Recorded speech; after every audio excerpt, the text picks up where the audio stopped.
introductions. I'm one of the organizers of the Whatcom Progressive Forum. I have problems with that. This was formerly called Tibble and Talk, and I found that a whole lot easier.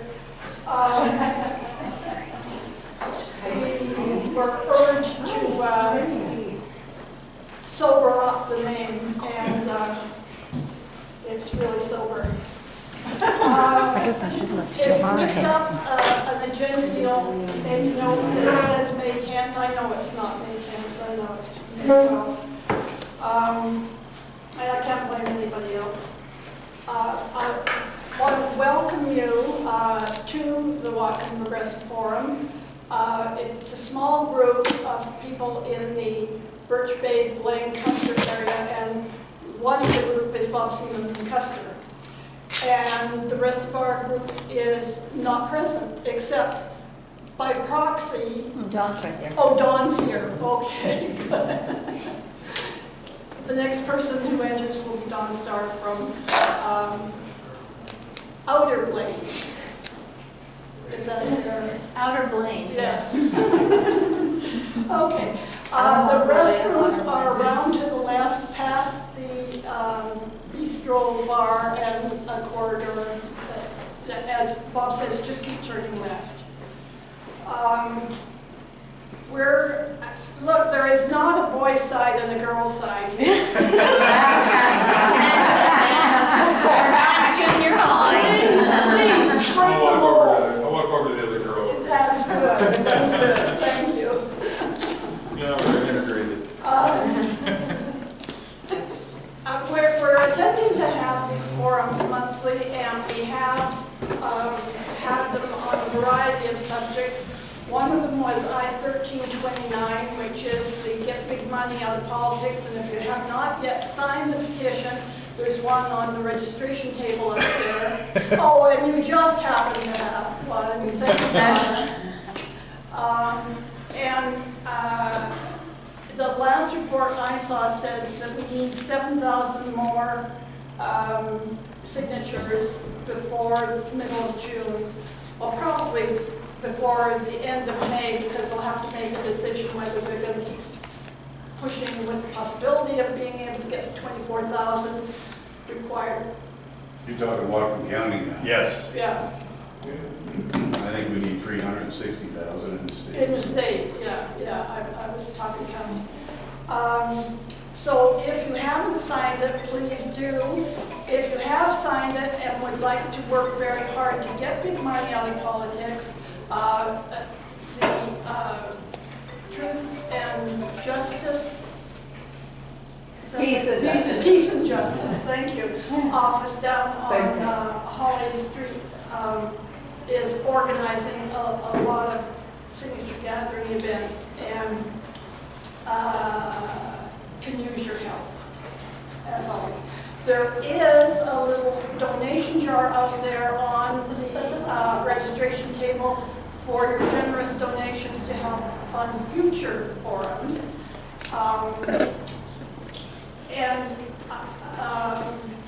We've been having them in Birch Bay, and I'll jump down my agenda. The next meeting is June 9th. Seth Fleetwood, the newly announced Democratic candidate for Legislative District 42 Senate seat, will be our speaker, and we're tentatively going back to Bay Horizon Park.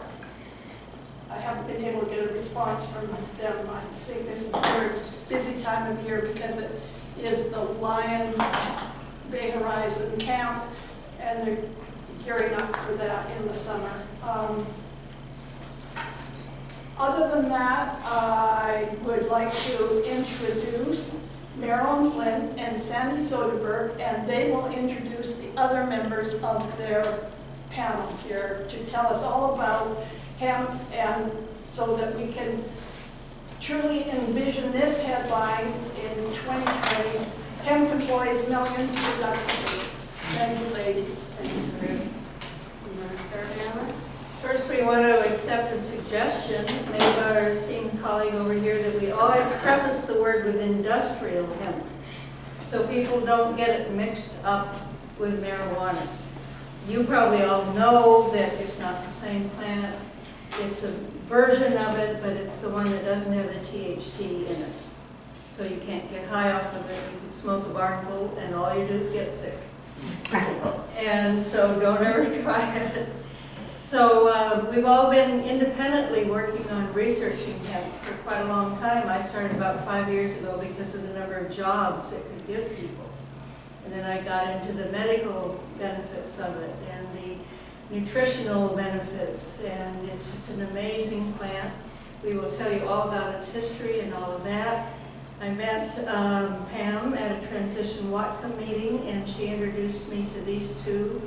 So we have now formed a co-op, and Sandy will tell you about that and introduce these two. Oh, thanks, Marilyn. So I want to first ask everybody a question. We'll play a little game. Does anybody know what year Henry Ford made a car out of hemp?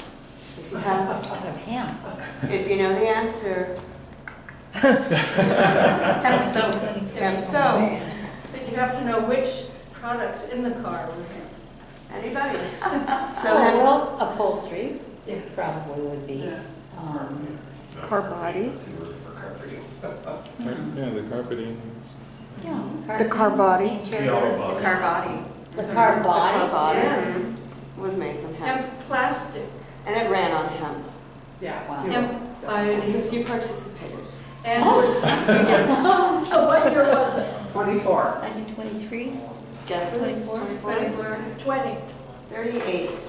38. 1938. And in fact, the February edition of Popular Mechanics, which I'm hoping to have a copy being delivered, I have the 1941 that talks about his car being made from hemp, but it's actually totes hemp as $1 billion industry in 1938 with Henry Ford standing next to the car that he built from the ground that ran off of hemp.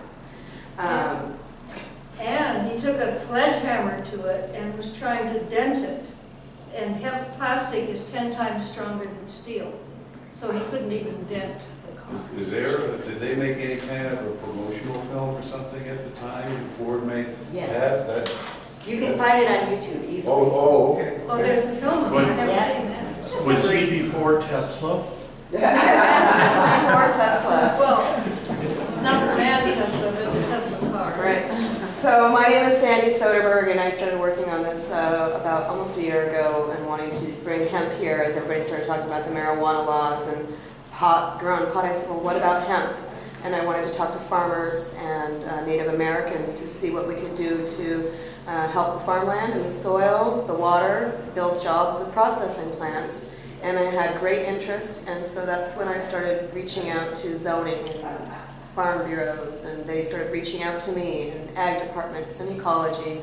And when I started doing that, I reached out and I met Nancy Metcalf and Pam Bosch and Marilyn Flint, and they have been great advocates. And Nancy can tell you a little bit about her history with coming into the hemp world. Hi, I'm Nancy. I was first introduced to industrial hemp maybe 4 or 5 years ago through a roommate watching a documentary on it, and being raised in a very conservative fashion growing up, it was a brand new thing to me. I just thought it was necklaces or a drug. And this documentary blew me away with all of the possibilities that hemp had to offer. And yeah, it was so exciting. I felt like this plant could really change the world. So I've dedicated my time since then to researching more about the plant, and have become involved with the Hemp Industries Association, which is a national group that helps serve the building of the industry predominantly through helping educate people through a campaign called Hemp History Week to really push federal legislation towards bringing hemp back to American farms. We're one of the only, if not the only, industrialized nation that does not allow our farmers to grow industrial hemp. And ironically, we're importing raw hemp from countries like Canada, the entire European Union, Russia, China, Australia, in order for manufacturers to make high-end products to send to, or to sell in the US market, which is over 500 million. I think it's up to 550 million based on SPIN's data, which they think is underestimated anyway. So I've gotten on board with Hemp History Week, and this year have planned our third annual Hemp History Week event, which we'll tell you about in a little bit. But through all this wonderful journey, I met these wonderful ladies. And Pam, your turn. Okay. I became interested in hemp initially because I was interested in organic farming. And the first thing I understood was that hemp is not attracted to very many insects. So you don't need the pesticides, or very few. The other thing is that it grows so densely that it crowds out weeds. So that in crop rotation, it would be a great thing if you wanted to return the soil to organic farming. And since that, then, I've learned that not only that, but I learned from Nancy's husband, who is a bio-intensive farmer, that it has great carbon that you can, if you turn it in as a cover crop, it helps to build up the humus of the soil, which we're losing drastically. You know, we could be on the verge of losing our food supply, or our food supply is made out of chemicals, like it's like a vitamin pill when you put fertilizer on the soil, whereas real living soil is full of organisms and nutrients and so on. So I was interested in hemp from the farming aspect, and then once I met Nancy, who you know, I knew her from around and I respected her opinion and so on, and then I learned that she had this passion for hemp, and I started learning more and more and more facts. And one of the properties of hemp is that it's antimicrobial, and so that's why it made great sails for sailing. It didn't rot in the sun. And if you added hemp fiber to cotton or any other fabric, it was resisted ultraviolet deterioration. And then I learned that you can build out of hemp. And so you combine it with a little bit of lime, a little bit of cement, or quite a bit of lime and cement, and you have a wall that is maybe this thick and it's insulated, has all your insulation, it's fireproof, it's insect and rodent retardant, and anyway, it goes on, and I want to build the first hemp house in Markham County now. So that's what she got me into. And we have samples of hempcrete right over here that we have been making, and we're learning all about how to do it of different consistencies, and it's a lot of fun. So I missed the before group coming together. Do we have a plan of going like over the history and then into? Yeah, I think Probably starting with the history. Yeah, so who wants to go first? Go for it, Carolyn.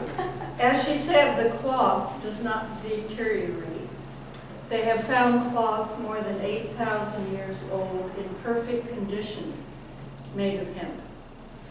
They also used to make papyrus with hemp, sometimes mixed with the papyri plant, and sometimes mixed with the flax plant.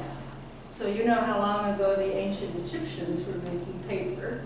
Hemp paper was one of those. And of course our founding fathers, the first draft of the Bill of Rights and the Constitution was done on hemp paper. When they did their final draft to be preserved forever, they used papyrus, but the first draft was. George Washington wanted everybody to grow hemp because it was such an important crop to the economy. So anybody that owned any land was required to grow it. Of course, you know what Betsy Ross's first flag was made out of? Hemp fabric. And Columbus couldn't have even arrived here if it hadn't been for hemp sails and hemp rope, because as she says, it doesn't deteriorate. The salty air would have deteriorated the regular ropes and sails and things like that that you need to cross the ocean. I'm sure there's some Native Americans that wished he hadn't known that. But that's something that goes way, way, way back. And so there's just thousands of products, 25,000 products throughout human history have been made out of hemp. It's the oldest industry agricultural and for producing things known to mankind. So that will lead us into sometime during the evening talking about why would the oldest industry known to mankind ever be made all of a sudden illegal? And what suddenly made it legal again, and then as soon as that situation was over, suddenly illegal again. So I want you all to be thinking about what that could have been. And if any of you can tell us, we'll have another one to give. Who can tell us why it was made illegal to begin with? World War II is the situation that made it legal again. Why? Yeah, what kind of bandages? I don't know, whatever. I think Bob knows. Yeah. I would guess that there were some special interests at work You're talking about what who end had of competing products. You're talking about what end of the letter finished first with, what did they need that they suddenly had to make illegal? What did the war effort Rope need? on Rope eggshells? for rigging. Oh, she's supposed to, Oh, she's gonna win I this. started hearing it. Oh, okay. She You could know, be. I don't know, I'm just figuring that they needed it for stuff. Oh, well, that's good enough. Products, whatever. Okay, that's good enough. You know, We'll I get don't this to know. you. It was rope for rigging, it was uniforms, packs, parachute webbing, Canteen, their gas mask Plastic. covers, everything. stitching for boots, which I understand to this day, the United States military still uses hemp, like thread to stitch the soles of military boots together. And there's rumors that George Bush Sr. was saved bailing out of a aircraft Yeah, but- with hemp webbing on his parachute. Oh, interesting. Okay, and then, okay, Bob. So why it was legal, but why it was illegal before World War II. The oil industry. They didn't Oh, I like, think it's the timber industry. you're both right. Timber. Medicine. Another one? Okay, what was the oil industry making that was in competition? Nylon. Artificial fabrics? Yeah.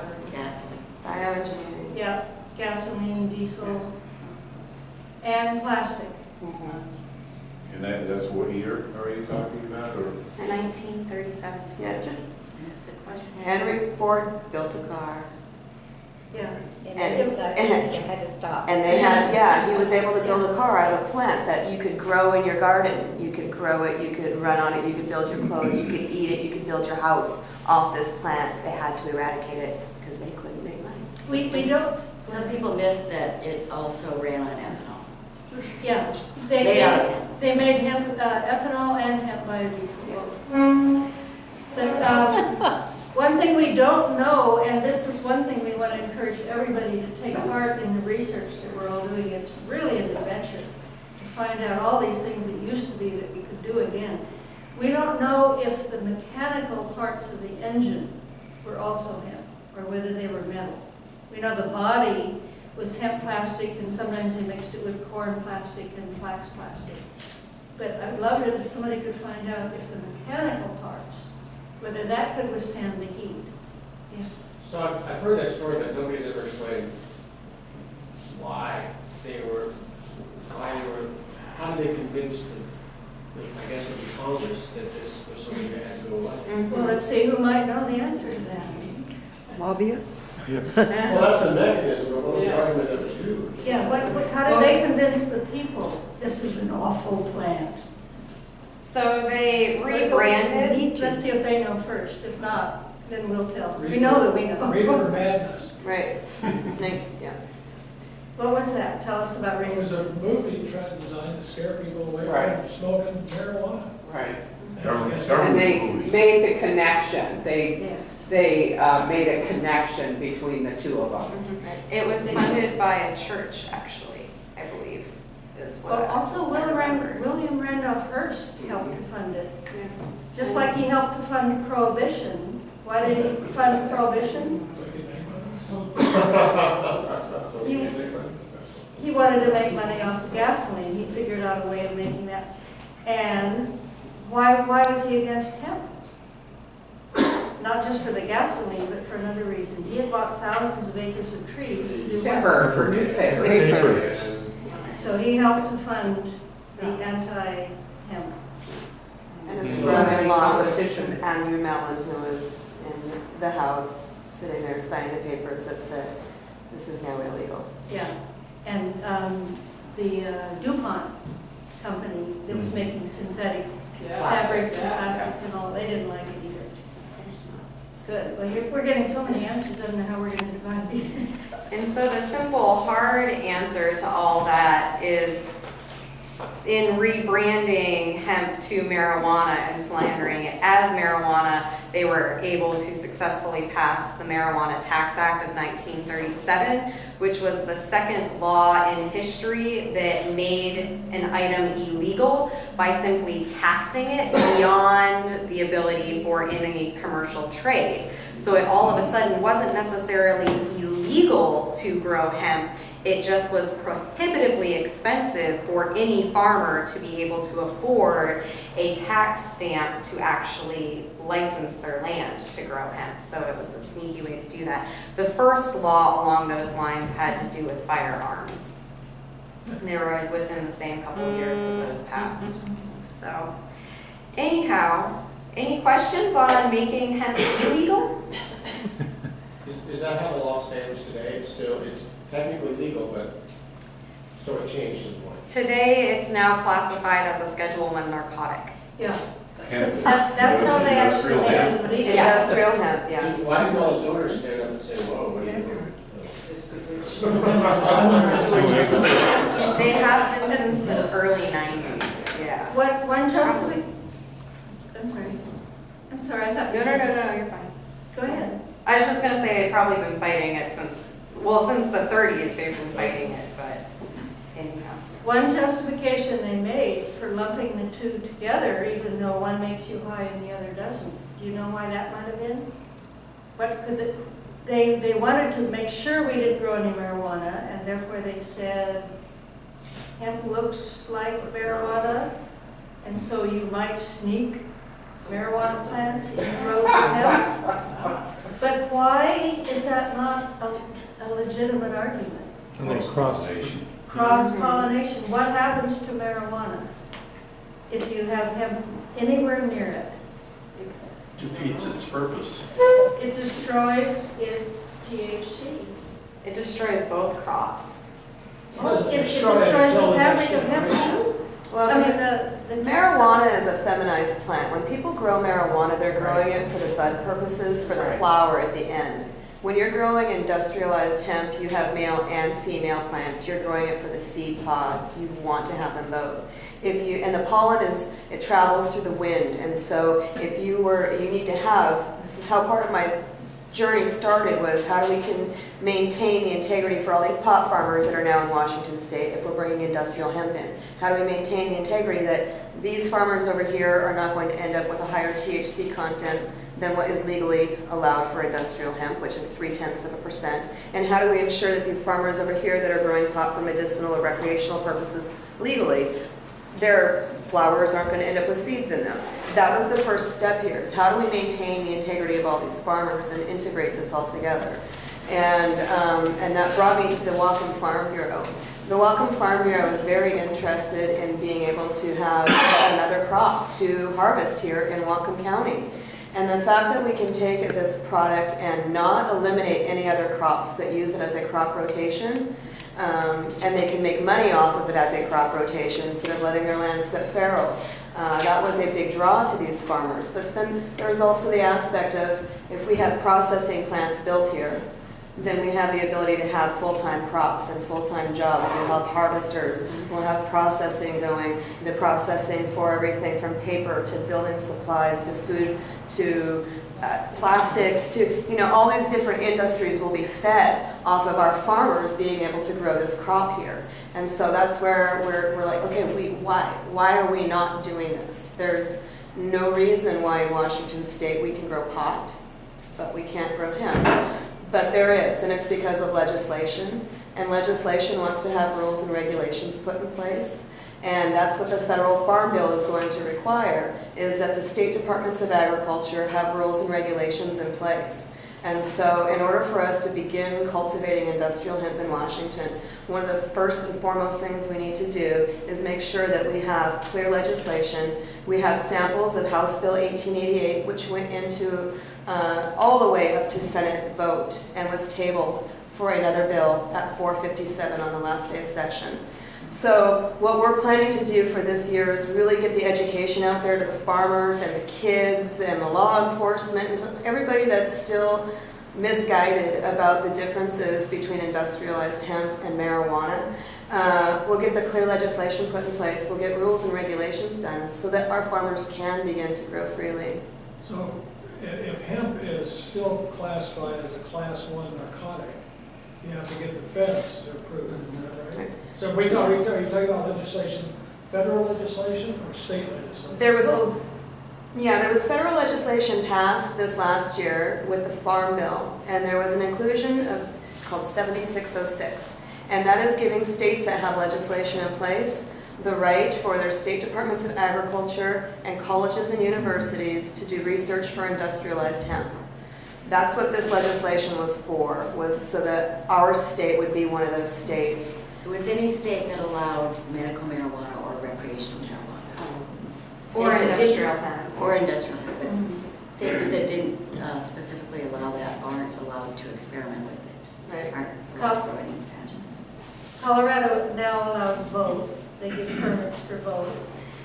There was an Indian tribe that got permission from both the federal and the, I think it was South Dakota, state governments to grow industrial hemp on their reservation.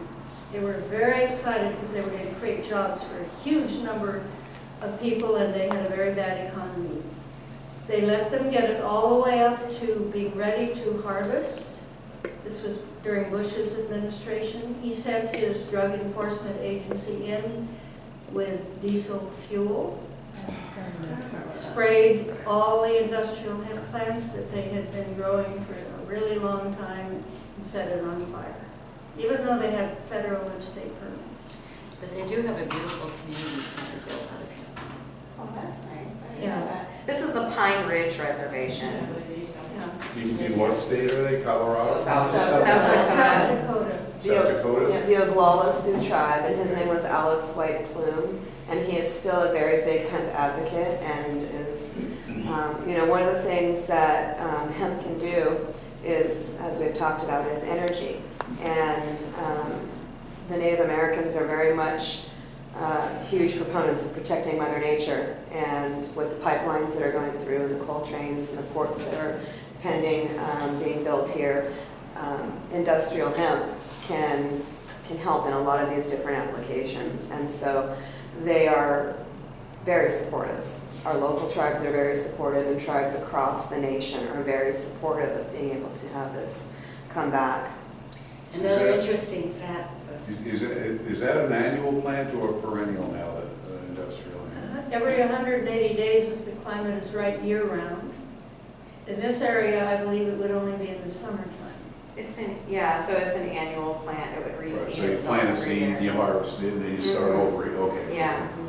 So kind of winding back to the plant going from 1937 Marijuana Tax Act to all of a sudden, oh my goodness, it's World War II, we need all of this material for our war effort, to winning the war, up to the Controlled Substances Act. The United States influence at that time was such that the United States was able to successfully outlaw cannabis in all countries around the world, to my knowledge. I don't know of an exception. We imported it from the Philippines until the war. I don't know In if World the War II. Philippines. Yeah, that's why we had to then get people to want to grow it again. Right, and then we were cut off from the Philippines due to the Japanese war efforts, and so we no longer had that resource from the Philippines. And that was actually Manila hemp, which was it's a different species than cannabis hemp. And so we started growing cannabis hemp to replace the Manila hemp we were getting from the Philippines. Then fast forward a few decades to the Controlled Substances Act, cannabis is essentially outlawed around the world. But then in the 90s, little by little, you start seeing industrialized nations bringing hemp back. Like Australia is a really good example. In the late 90s, Canada brought it back, and the United States is actually Canada's #1 importer of hemp seed for nutritional purposes. Whether you're buying the seed in bulk at the food co-op or you're buying granola bars that are produced up in Ferndale, Blaine, up in Blaine, where Nature's Path is, we're selling this product on the market. So the United States is really the last to get on board until state by state, initially we were seeing cannabis laws around medical use, but in 2013, Colorado and Washington both passed laws that were, Colorado was the only law that actually specified industrial hemp and had it pass across the entire state, and they had a really ambitious farmer who saw that, the lands in, I think it's southeastern Colorado, is that right, are really salinated and are turning into desert. Dust Bowl, exactly, from poor agricultural practices for decades. And he made a go of it and planted hemp in 2013, and the banks tried to go after him and his family. His father was leasing him the land, but because his father had credit with the banking system, and that's how farmers really work. They have to get credit from a bank in order to go in debt to plant their fields, to harvest, to make enough money to pay off their debt, to go into debt the next year, to plant their fields, to make a profit, to pay off their debt, to go into debt the next year. And it's this vicious cycle. And thankfully, the bank had such a good line of credit with the father that they said, well, this is the son's business planting hemp. He's leasing your land. The father has nothing to do with it. We're going to keep the line of credit open. And that was the only weak spot that the government found to try to challenge this law in Colorado. So that was a real win for the hemp industry in the United States, because we showed that for the first time since the 50s, a farmer can legitimately harvest a hemp crop. And now you take a look on the news, and Kentucky just was able to acquire hemp seed from Italy because they passed this year legislation for Kentucky farmers to grow hemp, not marijuana, hemp. Both Mitch McConnell and Rand Paul were in favor of growing that. Can you imagine that? So it's an issue that we're just